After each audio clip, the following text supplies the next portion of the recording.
Yana o'zingizga qaragunicha pastelingizni tozalab yuvib qo'ysangiz bo'lmaydimi? Qani hidlanib yotishi. Olifta kedilarimiz diqqatiga, pastellinglarni hech qachon mana shunaqa taxlab turib, kir mashinaning ichiga bundoq qilib tiqib, keyin aylantirmanglar. Kir mashinanglar birinchidan buziladi, ikkinchidan kiringlar umuman toza yuvilmaydi. Undan ko'rasiga, mashinaga tiqishdan oldin, albatta pastellar har doim pastel tiqasizlarmi, parda tiqasizlarmi, cho'chib tiqasizlarmi, shunaqa qilib yoyib olish kerak. Yoyib, keyin bundoq qilib g'ijimlab yoyib tashlaylar. Shunda kirlaringlar juda ham ideal bo'lib yuviladi.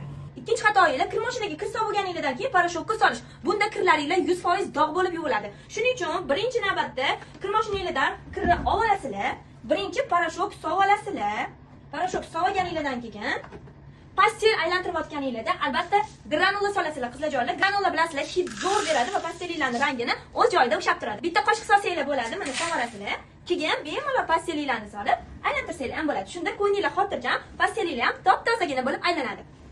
Hayotgancha hozir konditsioner o'rniga Jettining shunaqa granulalardan foydalanyapman. Nima uchunligini hozir aytib o'taman. Konditsioner suyuq bo'lgani uchun bitta joyga to'planib qoladi va kiyiminglarni dog' qilib qo'yish mumkin. Jetti granulalari bo'lsa, shunaqa granula bo'lgani uchun har qayerga tarqaydi va dog' bo'lish darajasi umuman yo'q. Bemalol foydalansanglar bo'ladi, hidlarga gap bo'lishi mumkin emas. Pastel aylantirayotganinglarda iloji boricha 1 soatlik rejimga qo'yib aylantirsanglar, juda ham top-toza bo'lib chiqadi.